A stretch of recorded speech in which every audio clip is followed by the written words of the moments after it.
Subscribe to our YouTube channel and press the bell icon to get the latest updates.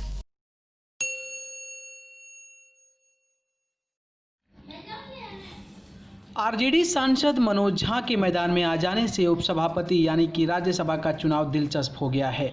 NDA ने JDU को हरिवंश को उम्मीदवार बनाया है और इन्होंने चुनाव के लिए नामांकन भी भर दिया है। हरिवंश के सामने विपक्ष ने आरजेडी के मनोज झा को उम्मीदवार बनाने का फैसला कर लिया है। मनोज झा आरजेडी से राज्यसभा सांसद है और देश की राजधानी दिल्ली में आरजेडी की नीतियों को राष्ट्रीय स्तर पर रखते आए हैं। विपक्ष में इनकी अच्छी शाख है। एनडीए के हरिवंश और महागठबंधन के मनोज झा दोनों बिहारी नेता के तौर पर जाने जाते हैं। 2 महीनों के भीतर बिहार में विधानसभा चुनाव होना है, जहां एक और एनडीए पूरी ताकत के साथ नीतीश कुमार के नेतृत्व में चुनाव जीतना चाहता है, वहीं सालों से सत्ता से दूर रही आरजेडी सत्ता पाने के लिए जोर आजमाइश करेगी। बिहार की राजनीति का शक्ति परीक्षण 14 तारीख को राज्यसभा उपसभापति चुनाव में देखने को मिल जाएगा कि एनडीए कितना मजबूत है और आरजेडी को लेकर सारी विपक्षी पार्टियां क्या राय रखती है। आरजेडी के लिए यह चुनाव इसलिए महत्वपूर्ण होगा क्योंकि इसमें देखा जाएगा कि क्या लाइक माइंडेड पार्टियां इनके समर्थन में आती है या इन्हें मझधार में छोड़कर चली जाती है। जाहिर है आगे इसका असर बिहार विधानसभा चुनाव में भी देखने को मिल सकता है।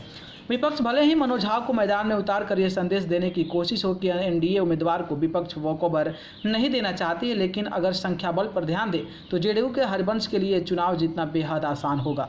मौजूदा वक्त में राज्यसभा में बीजेपी के 86 सांसद हैं, वहीं जनता दल यूनाइटेड के 5 है, अकाली दल के 3 और रामदास अठावले, रामविलास पासवान, कुछ नॉमिनेटेड सांसद भी हरिवंश के समर्थन में वोट करेंगे। वहीं एनडीए से अलग पार्टियों की बात करें तो BJD, TRS, AIADMK, YSR Congress जैसी पार्टियां जेडीयू के हरिवंश के लिए वोट करेगी। बीजेपी को भरोसा है कि हरिवंश को 140 से ज़्यादा वोट मिलेगा। वहीं बात विपक्ष के उम्मीदवार डॉक्टर मनोज झा की करें तो इनके पक्ष में आरजेडी के अलावा Congress, NCP, Trinamool Congress, Samajwadi party, BSP, DMK जैसी पार्टियां आ सकती है, लेकिन इन सभी विपक्षी पार्टियों के साथ आने से मनोज झा को करीब 100 के ही करीब में वोट मिल पाएगा। न्यूज़ रूम से न्यूज़ लाइव की। Subscribe to our YouTube channel and press the bell icon to get the latest updates.